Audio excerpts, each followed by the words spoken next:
రామాయణంలో వాల్మీకి రామాయణంలో ఉన్నట్టు వివిధ అంశాలను స్పృశించడం కోసం మరి విస్తృత పరిశోధనలు జరపడం కోసం అని చెప్పని మరి ఈ కేంద్రాన్ని ఏర్పాటు చేయడం చాలా సంతోషం. ఇది నిజంగా జాతికి అంకితం చేయదగిన సంస్థ. ఈ కార్యక్రమాన్ని ప్రారంభించిన శ్రీ నారాయణం వెంకట బంగారు చలమయ్య గారు, శ్రీ నరసింహం నారాయణం నాగేశ్వరరావు గారు, శ్రీ నారాయణం సీతారామయ్య గారు, శ్రీ నారాయణం మురళీ గారు, శ్రీ నారాయణం శ్రీనివాస్ గారు, ఇతర కుటుంబ సభ్యులందరూ కలిపి ఈ మంచి ఉత్కృష్టమైన పవిత్రమైన కార్యక్రమానికి నాంది పలికి వారి తండ్రి గారి అభిష్టానికి అనుగుణంగా ఆయన అడుగుజాడలు నడుస్తూ దీన్ని ఇవాళ మనకు అందుబాటులోకి తేవడం అవుతుందో చాలా సంతోషం. వారికి భగవంతుడు మంచి ఆయుస్సును ఆరోగ్యాన్ని ఇచ్చి ఇలాగే 10 కాలాల పాటు వారు వారి కుటుంబ సభ్యులందరూ కూడా ప్రజల సంక్షేమం దృష్టిలో ఈ ధార్మిక సాంస్కృతిక ఆధ్యాత్మిక కార్యక్రమాలను కొనసాగించేందుకు కావాల్సిన శక్తిని అనుగ్రహాన్ని ప్రసాదించవలసిందిగా నేను ఆ భగవంతుని ప్రార్థిస్తున్నాను.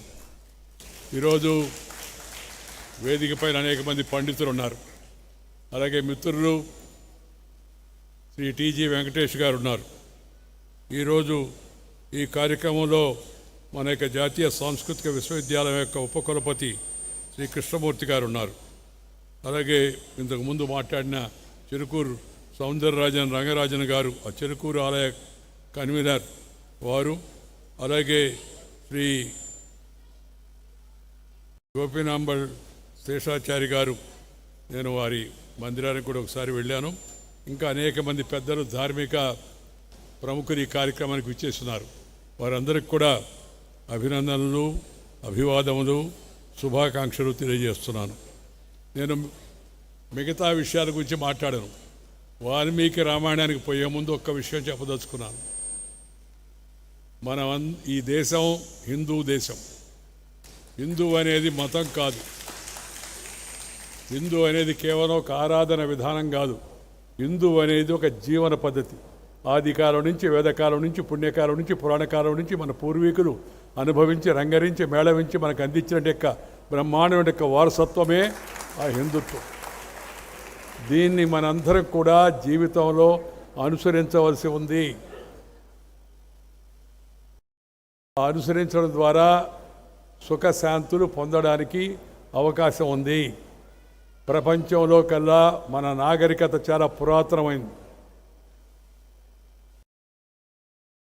ప్రపంచవ్యాప్తంగా ఉన్నటువంటి విద్యార్థులు నలంద, తక్షశిల విశ్వవిద్యాలయాలకు చదువుకునే వాళ్ళని పెద్దలు చెప్తూ ఉంటారు, చరిత్రకారులు రాశారు. ఆ తర్వాత మరి ఆంగ్లేయుల ఆక్రమణ, దుష్ట పరిపాలన కారణంగా మనం మన ఆత్మను, మన సంస్కృతిని మనం కోల్పోయాం. తిరిగి మళ్ళా సాంస్కృతిక పునరుజ్జీవనం కావాల్సిన అవసరం ఎంతో ఉంది. ధార్మిక అనువర్తన, ధర్మ చింతన ప్రజలందరిలో నింపాల్సిన అవసరం ఎంతో కూడా ఉంది. దానికోసమని ఈరోజు ఈ వాల్మీకి రామాయణ పరిశోధన కేంద్రం అవుతుందో ఇది చాలా ఉపయుక్తమైన కార్యక్రమం అని చెప్పి నేను భావిస్తున్నాను. అందుకే ఈ పరిశోధన కేంద్రాన్ని ప్రారంభించడం నాకు మనసులో అత్యంత సంతోషంగా ఉందని మీ అందరికి కూడా మనవి చేస్తున్నాను. రామాయణంలోని మానవీయ విలువలు భావితరాలకు అందించే సత్సంకల్పంతో, అంటే మంచి ఉద్దేశంతో కృషి చేసిన శ్రీ నారాయణ నరసింహమూర్తి గారి సంకల్పానికి సాకారమే ఈ పరిశోధన కేంద్రం. మరి తండ్రి ఆశయాలను అర్థం చేసుకొని ఈ స్ఫూర్తిని ముందుకు తీసుకెళ్లేందుకు నడుం బిగించిన వారి కుమారుడు నాగేశ్వరరావు గారు, చలమయ్య గారు, రామయ్య గారు, మురళీ గారు, శ్రీనివాస్ గారు, అలాగే వారి కుటుంబ సభ్యులందరికీ మనందరి తరఫున, భారత జాతి తరఫున నేను శుభాకాంక్షలు, అభినందనలు తెలియజేస్తున్నాను. వీరికి సహకారం అందిస్తున్న జాతీయ సాంస్కృతిక విశ్వవిద్యాలయం తిరుపతి వారిని కూడా ఈ సందర్భంగా మనస్ఫూర్తిగా నేను అభినందిస్తున్నాను. భావితరాలకు రామాయణాన్ని జీవిత లక్ష్యంగా, మార్గదర్శకంగా జీవన సూత్రంగా మలిచే లక్ష్యంతో సాగుతున్న ఈ పరిశోధన కేంద్రం ఆశయం అవుతుందో ఇది చాలా ముదాహమైనటువంటి విషయం అని మీ అందరికి కూడా నేను మనవి చేస్తున్నాను. మరి ఈరోజు మహోన్నత ఆలయాన్ని నిర్మించడమే కాక దాన్ని ఒక పరిశోధనా కేంద్రంగా అద్భుతమైన, ఇందాక నేను చూశాను ఈ మందిరాలు, అలాగే గోశాలను చూశాను, అలాగే రేజర్ షో చూసాం, శ్రీ ఆంజనేయ స్వామి వారి యొక్క అద్భుతమైన రేజర్ షోని చూసాం మనం.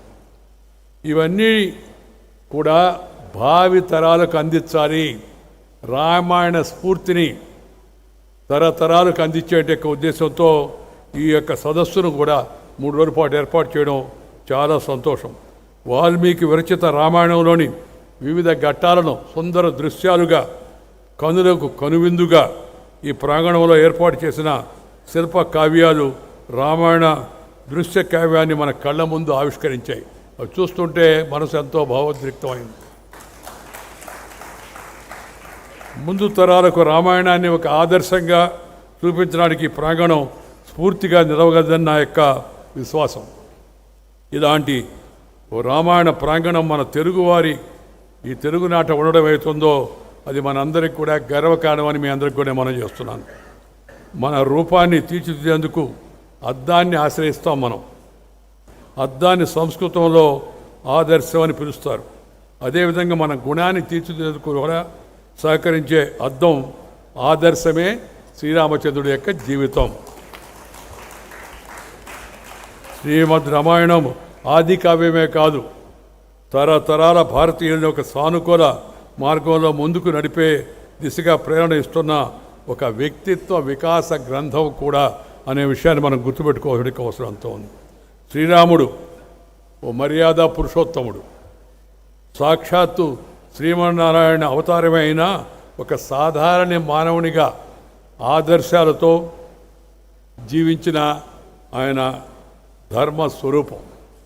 మనిషిగా పుట్టాడు, మారం చేశాడు, విద్యను నేర్చాడు, అడవికి వెళ్ళాడు, ధర్మాన్ని పాటించాడు, అధర్మాన్ని సంహరించాడు, లోకరంజకంగా పరిపాలించాడు. రాముడు దేవుడా కాదనే చర్చలోకి పోవాల్సిన అవసరం లేదు. రాముడు ఆదర్శ పరిపాలకుడు, సత్యవాక్ పరిపాలకుడు, పితృవాక్ పరిపాలకుడు, ఏకపత్ని వృతుడు, ధర్మనిష్టగా కలిగినవాడు. ప్రజల యొక్క సంక్షేమమే తన యొక్క సంక్షేమంగా భావించి ప్రజానురంజకంగా దేశాన్ని పరిపాలించాడు. అందుకే అందరూ కూడా ఒక ఆదర్శ రాజ్యానికి మారుపేరు రామరాజ్యం. మహాత్మా గాంధీ గారు చెప్పారు, రామరాజ్యం కావాలి అని చెప్పని గాంధీ గారే ఆ రోజు కలగన్నాడు. గాంధీ గారే కాదు, మొత్తం యావత్తు ఈ యొక్క దేశం, మన యొక్క ప్రజలందరూ కూడా రామరాజ్యం కావాలని కోరుతారు. రామరాజ్యం అంటే ఏంది? ఆకలి దప్పులు లేని, అవినీతికి తావు లేని, అకృత్యాలకు చోటు లేని, అత్యాచారాలకు అవకాశం లేని, అందరికీ సమాన అవకాశాలు వచ్చే అద్భుతమైన ఆదర్శ రాజ్యమే రామరాజ్యం అని చెప్పిన విషయాన్ని మనందరం గమనించాల్సి ఉంది. ఇన్ని విశిష్టతలు మరే అవతారంలో మనకు కనిపించవు. ఎందుకంటే ఈ విశిష్టతలు మనిషిని మనిషిగా పుట్టినందుకు ప్రతి మానవుడు నేర్చుకోవాల్సినవి ఈ గొప్ప విషయాలన్నీ కూడా. మానవత్వంలోని నిజమైన దైవతత్వం ఉందని నిరూపించిన అవతారం శ్రీ రామావతారం. కొడుకు ఎలా ఉండాలనే అంటే ఆయన్ని చూపిస్తారు, అన్న ఎలా ఉండాలంటే ఆయన్ని చూపిస్తారు, శిష్యుడికి ప్రతిరూపకంగా ఎలా ఉండాలంటే ఆయన్నే తలుస్తారు, భర్త అన్న పదానికి ఆదర్శంగా ఆయన కొలుస్తారు, పాలకుడంటే అచ్చంగా అత్సంగా ఇలా ఉండాలి, ఇలా ఉంటే చాలు అని చెప్పని ప్రజలందరూ కూడా అభిష్టిస్తారు. యుగ యుగాల తర్వాత కూడా అందరి గుండెల్లో శ్రీరాముని జ్ఞాపకాలు ప్రతి గుండెలో పదిలంగా నిలిపి ఉన్నాయంటే కారణం ఆయన పాటించిన ధర్మ మార్గమే. జనుల గుండెల్లో శ్రీరాముని ఆదర్శమూర్తిగా నిలిపిన గుణాలు మొత్తం 16 అని చెప్తారు పెద్దవాడు. శ్రీరాముడు గుణవంతుడు, వీర్యవంతుడు, ధర్మాత్ముడు, కృతజ్ఞతాభావం కలిగినవాడు, సత్యాన్ని పలికేవాడు, దృఢమైన సంకల్పం కలిగినట్టెక్కవాడు, చారిత్రం కలిగిన వాడు, అన్ని ప్రాణుల యొక్క మంచిని కోరేవాడు, విద్యావంతుడు, సమర్థుడు, ఎన్నిసార్లు చూసినా ఇంకా చూడాలనిపించేట సౌందర్యం కలిగిన వాడు, మహాధైర్యవంతుడు, క్రోధాన్ని జయించినవాడు, తేజస్సు కలిగినవాడు, ఎదుటి వారిలో మంచిని చూసినవాడు, అవసరమైనప్పుడు కోపాన్ని తెచ్చుకోగలిగిన వారు కూడా. ధర్మో విశ్వస్య జగతః ప్రతిష్ఠిత అంటే ఈ విశ్వాన్ని పరిపాలించేది ధర్మమే అని దాని అర్థం. అలాంటి ధర్మాన్ని కథారూపంలో రసవంతంగా సామాన్యులకు కూడా అర్థమయ్యే విధంగా చెప్పిన ఆది కావ్యం శ్రీరాముని యొక్క జీవితం. ధర్మాన్ని ఆశ్రయించి స్వార్థాన్ని వదిలిపెట్టి దార్శనిక జీవితాన్ని గడిపిన పరిపూర్ణ మానవుడు శ్రీరామచంద్రుడు. ఈ ధార్మిక వర్తనే వాల్మీకిని ఆకర్షించింది. అందుకనేమో బహుశా ఆయన రామో విగ్రహాన్ ధర్మ అని రాక్షసుడైన మారీచుడి చేత పలికిచ్చాడు. ఆ పలికింది కూడా ధర్మబద్ధం కానీ కామంతో జీవించడానికి నాశనం చేసుకున్న రావణాసురుడితో. ఈ సందర్భం ఒక్కటి చాలు రాముడు అంటే ఏమిటనే విషయం చెప్పడానికి. రామకథ ద్వారా వాల్మీకి లోకానికి ఏం తెలియజేసుకున్నాడో అర్థం చేసుకోవడానికి. రాముణ్ణి అడవికి వెళ్ళమని దశరథుడు ఆజ్ఞాపించిన సందర్భంలో తన మీద యుద్ధం చేసి ఓడించమని, అదే తనకు ఆనందమని తండ్రిని బతిలాడాడంటే శ్రీరాముడు ఎంత గొప్ప కొడుకై ఉండాలో మనం ఊహించుకోవచ్చు. ముగ్గురు తమ్ముళ్ళ రాజ్య సుఖాలకు వారి కోసం వారు త్యాగం చేసి అడవులకు వెళ్లేందుకు సిద్ధపడ్డారంటే, ఆయన పాదుకలకు పట్టాభిషేకం చేసి పరిపాలించారంటే అన్నగా వారి హృదయాల్లో రాముని ముద్ర ఎలాంటిది అయి ఉంటుందో ఒకసారి మనం ఊహించుకోవచ్చు. రావద్దని వారించిన అన్ని సుఖాలను త్యాగం చేసి సీతామాత రామునితోనే అడవి బాట పట్టిందంటే భర్తగా శ్రీరాముడు ఎంతటి ఆదర్శ మానవుడో అయి ఉండాలి. శ్రీరాముడు అడవికి వెళుతున్నాడని తెలిసి ప్రజలంతా ఆయనతోటి అడవికి వెళ్ళడానికి సిద్ధం అయ్యారంటే ఆయన వ్యక్తిత్వం ఎంత మహోన్నతమైందో అద్భుతమైందో మనం అర్థం చేసుకోవచ్చు. క్షణం కూడా కుదురుగా లేని వానర మూక రాముని కోసం దండుగా కదిలిందంటే రాముని నిర్వహణ విధానం ఎంత బలమైనదో మనం అర్థం చేసుకోవచ్చు. స్వర్ణమయమైన లంక కంటే పుట్టిన ఊరే తనకు స్వర్గం అన్నాడంటే జనని జన్మభూమిస్తే స్వర్గాదపి గరియసే. ఆయన చెప్పాడు, నాకు నా జన్మభూమే అది స్వర్గాన్ని మించింది అని చెప్పని. ఈ భావన మన అందరం కూడా పొందిపుచ్చుకోవాల్సిన అవసరం ఎంత ఉందని మీ అందరికీ కూడా నేను మనవి చేస్తున్నాను. వాల్మీకి నుంచి విశ్వనాథ సత్యనారాయణ గారి వరకు, ఆంజనేయ స్వామి నుంచి త్యాగరాయ స్వామి వరకు అంతా రాముని గుణాలనే ఎందుకు కీర్తిస్తారు, ఎందుకు కీర్తించారు? గుండెలో తుపాకీ గుండ్రు దిగిన మహాత్మా గాంధీ హే రామా అని శ్రీరామనామాన్ని ఎందుకు జపించాడు? దేశంలో ప్రతి ఊరులో శ్రీరామ ఆలయం ఉంటుంది. భజన మందిరాలతో శోభిలతో ఉండడం వెనక అసలైన కారణం ఏమై ఉంటుందో ఒకసారి మనం ఆలోచించుకోవాలి. ఒక వ్యక్తిగా, ఒక రాజుగా, ఒక తనయుడిగా, ఒక సోదరుడుగా, ఒక భర్తగా ఇలా ఎక్కడ కూడా ధర్మం తప్పకుండా మనిషి ఎలా జీవించాలో చూపించిన వాడు శ్రీరామచంద్రుడు. అందుకే ఆయన పూజనీయుడయ్యాడు. 24,000 శ్లోకాల కావ్యంలో మానవ జీవన మార్గాల ఆవిష్కరణే శ్రీమద్ రామాయణం. శ్రీరామచంద్రుని పూజించడమే కాదు, ఆయన జీవితంగా ఆదర్శంగా తీసుకొని మనల్ని మనం తీర్చిదిద్దుకోవడమే శ్రీరాముని పట్ల మనకు నిజమైన యొక్క భక్తి ప్రతిపత్తులను ప్రతిపాదించడం అవుతుంది. మనం చేయవలసిన పని ఏంటంటే ఆయన జీవితాన్ని స్ఫూర్తిగా తీసుకొని మన జీవితాలను సరిదిద్దుకొని సక్రమ మార్గంలో, ధార్మిక మార్గంలో, ధర్మ రుజువర్తనతో ముందుకు వెళ్ళడమే మనం ఆయనకు అర్పించే నిజమైన యొక్క ఆ శ్రద్ధ, భక్తి అనే విషయాన్ని కూడా గుర్తించాలి. అలాంటి శ్రీరాముని ఆదర్శాలను భావితరాలకు అందించే సంకల్పంతో తెలుగునాట ఆవిష్కృతమైన యొక్క ఈ శ్రీమద్ రామాయణ ప్రాంగణాన్ని ప్రతి ఒక్కరూ, ప్రత్యేకించి యువత సందర్శించాల్సిన అవసరం ఎంతో ఉందని నేను భావిస్తున్నాను.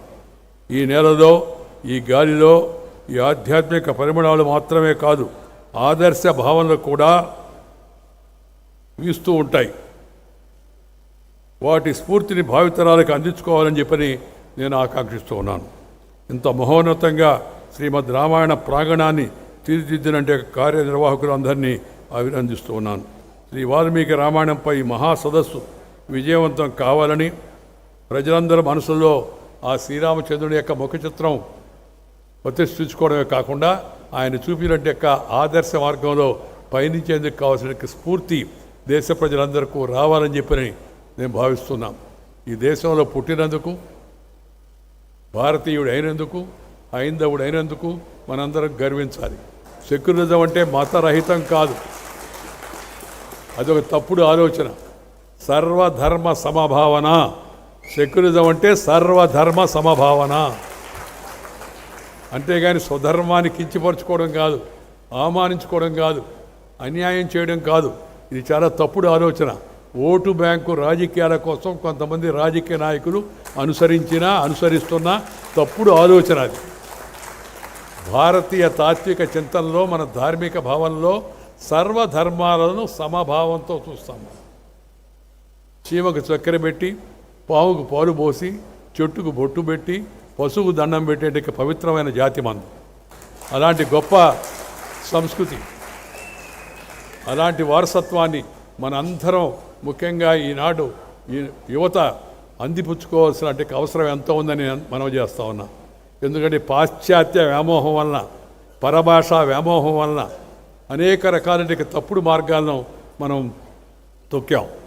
ఇవాళ స్వార్థం పెరిగిపోయి, అధర్మం ఎక్కువైపోయి, అశాంతి ప్రబలుతూ ఉంది. దాన్ని నుంచి మళ్ళా తిరిగి ప్రజల యొక్క దృష్టిని ధార్మిక భావం వైపు, సేవాభావం వైపు మళ్ళించాల్సిన అవసరం ఎంతో ఉంది. మానవ సేవయే మాధవ సేవ అని చెప్పారు. వచ్చిన వారందరికీ భోజన వసతి ఏర్పాటు చేస్తూ ఉంటున్నారు, వసతి ఏర్పాటు చేస్తూ ఉంటున్నారు. అందరికీ కూడా అద్భుతమైన ఆలోచన. అంటే జీవితానికి పరమార్థం ఏంటంటే సేవ చేయడం. నువ్వు చనిపోయిన తర్వాత కూడా జీవించాలంటే ఒకే మార్గం ఏంటంటే సేవ. Share and care is the core of Indian philosophy. Share and care is the core of Indian philosophy. పెంచుకో ఆస్తిని, ఇతరులతో పంచుకో.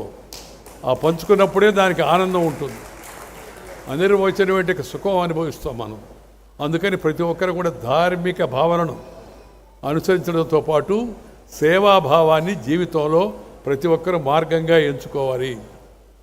ఆ సేవా మార్గం ఎలాంటిదో శ్రీరామచంద్రుడు వివిధ పార్శ్వాల్లో మనకు చూపించాడు. కాబట్టి వారిని స్ఫూర్తిగా, వారిని ఆదర్శంగా తీసుకుంటూ ఆ వాల్మీకి రామాయణం అసలు ఇంటింట పారాయణం కావాల్సిన అవసరం ఎంతో ఉంది. ఇంటింట పారాయణం కావాల్సిన అవసరం ఎంతో ఉంది. వాస్తవంగా చెప్పాలంటే రామాయణం మన భారతీయ పాఠ్యాంశాల్లో ప్రముఖ భాగం కావాల్సిన అవసరం ఎంతో ఉంది.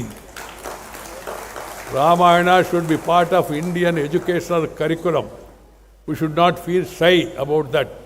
దాని గురించి ఏమి సిగ్గుపడాల్సిన అవసరం లే, మొహపడాల్సిన అవసరం లేదు. ఎందుకంటే మతాలకు అతీతమైన యొక్క ధార్మిక ప్రవర్తనను శ్రీరామచంద్రుడు మనకు అందరికి కూడా చూపించాడు. అలాంటి ధార్మిక ప్రవర్తన ప్రజల్లో బాగా నాటుకోవాలంటే రామాయణం లాంటి యొక్క ఉత్కృష్టమైన గ్రంథాలను మన పిల్లలు చదవాలి, తద్వారా స్ఫూర్తిని పొందాలి. ప్రతి ఇంట్లో రామాయణ పారాయణం జరగాల్సి ఉంది. కేవలం పూజలు చేయడమని కాదు, ఆ భక్తి భావన అంటే ధర్మ అనురక్తి ప్రతి ఒక్కరి జీవితంలో అలవాటు కావాల్సిన అవసరం ఎంతో ఉంది. ఇవాళ మనం చూస్తున్నాం, ఈ పాశ్చాత్య వ్యామోహంతో మన జీవన పద్ధతులు మారిపోయాయి. జీవన శైలి మారడం వలన జబ్బులు కూడా ఎక్కువైపోయాయి. మనం అందరం కూడా చూస్తూ ఉన్నాం వాటిని. మళ్ళీ తిరిగి మన ప్రాచీన జీవన శైలిని మనం అలవాటు చేసుకోవాల్సిన అవసరం ఎంతో ఉంది. ధార్మిక భావనను మనం అలవాటు చేసుకోవాల్సిన అవసరం ఎంతో ఉంది. క్రమశిక్షణ, దేశభక్తి, జాతీయ భావం, సామాజిక స్పృహ సమాజానికి చాలా అవసరమైనవి. యువతకు అలాంటి ఆలోచనలు కలిగించాలంటే రామాయణం లాంటి యొక్క మంచి కావ్యాలను పిల్లలు చదివిస్తే వారికి మంచి ఆలోచనలు వస్తాయి. సద్బుద్ధి, సత్ప్రవర్తన, సదాశయం, సద్వివేకం, మంచి వివేకం కూడా కలుగుతాయి. అందుకని రామాయణ గ్రంథాన్ని అందరూ పారాయణం చేయాలని చెప్పని నేను కోరుతున్నా. వాల్మీకి మహర్షి ఇలాంటి మహత్తరమైన అద్భుత కావ్యాన్ని ఆయన మనకు అందించాడు. వారి పేరుతో జరుగుతుండే ఈ పరిశోధనలు విజయవంతం కావాలని ఈ 3 రోజుల పాటు చేస్తుండే ఈ సదస్సు అవుతుందో చాలా ఉత్కృష్టమైన ఉదాత్తమైన లక్ష్యంతో ప్రారంభించబడింది. దీంట్లో పాల్గొనే పండితులందరూ కూడా దీనిపై మరింత అధ్యయనం చేసి ప్రజలకు రామాయణ సారాంశాన్ని బోధించే విధంగా ప్రతి ఒక్కరూ ఆ విధమైన మార్గదర్శనం చేస్తారని ఆశిస్తూ నన్ను ఈ కార్యక్రమానికి ముఖ్య అతిథిగా పిలిచినందుకు చాలా ధన్యవాదాలు తెలియజేస్తున్నాను. శ్రీ నారాయణ కుటుంబానికి, నాగేశ్వరరావు గారి కుటుంబానికి అందరికి కూడా. నేను ఉదయాన్నే మళ్ళా 3:45 అంటే తెల్లవారుజామున ఇక్కడి నుంచి బయలుదేరి ఒరిస్సా వెళ్ళవలసి ఉంది. ఒరిస్సాలో రేపు కాన్వకేషన్ ఉంది, దాన్ని కూడా ఒప్పుకున్నాను నేను. ఆ కాన్వకేషన్ పూర్తి చేసుకుని మళ్ళీ విశాఖపట్నం రావాల్సి ఉంది. వచ్చి మా మాస్టర్ ఒక ఆయనకి ప్రసన్న కుమార్ గారిని, ఆయనకి 90 ఏళ్ళు, 90వ జన్మదినం ఉంది. ఆ జన్మదినంలో పాల్గొవాలని నా కోరిక. ఆ మరుసటి రోజు మళ్ళా విజయవాడకి వెళ్ళి శ్రీ కొత్త సచ్చిదానందమూర్తి గారు, గ్రేటెస్ట్ ఇండియన్ ఫిలాసఫర్ రాధాకృష్ణ గారితో సరితూగేటెక్క ఆయన 100వ జయంతి కార్యక్రమం ఉంది. ఇలాంటి కార్యక్రమాలు నేను చెప్పాను. ఆ మధ్య నేను పదవి విరమణ చేశానే కానీ పెదవి విరమణ చేయలేదు. భగవంతుడు ఆ శరీరంలో శక్తిని ఇచ్చినంతకాలం తిరగడం, జనాన్ని కలవడం, యువతను ప్రేరేపించడం, వారిని కార్యోన్ముఖం చేయడం ఒక లక్ష్యంగా నేను పెట్టుకున్నాను. అందుకే నేను చెప్పాను, I'm retired but not tired. Retired but not tired. Meeting people, greeting people, talking with people, walking with people, spending time with the people, that has become my favourite pass time. అందుకని దేశం అంతా కూడా పర్యటించే కార్యక్రమాన్ని చేపట్టి ఇవాళ ఉదయాన్నే ఈ కోరుకొండలో ప్రతిష్టాత్మక సైనిక్ స్కూల్ సందర్శించాను. ఆ విద్యార్థులతో కాసేపు సంభాషించాను, వారికి మార్గదర్శనం చేసే ప్రయత్నం చేశాను. రేపు మరి భువనేశ్వర్లో జరిగేటక్క కాన్వకేషన్కి వెళ్లాల్సి ఉంది. ఈ విధంగా చేయడం ద్వారా నాకెంతో సంతృప్తి, సంతోషం, మనశ్శాంతి కలుగుతున్నాయి. ఆ కార్యక్రమంలో ముందుకు వెళుతూనే ఇవాళ ఈ వాల్మీకి రామాయణ పరిశోధన కేంద్ర ప్రారంభోత్సవ కార్యక్రమంలో పాల్గొనడం కూడా చాలా సంతోషం వస్తుంది. మరింత శక్తిని కూడా నాకు ఇస్తుందని చెప్పినట్టు విశ్వాసం నాకుంది. అందరికీ ధన్యవాదాలు తెలుపుకుంటూ మీ దగ్గర సెలవు తీసుకుంటున్నాను. నమస్కారం. జై హింద్, జై శ్రీరామ్, జై శ్రీరామ్, జై శ్రీరామ్.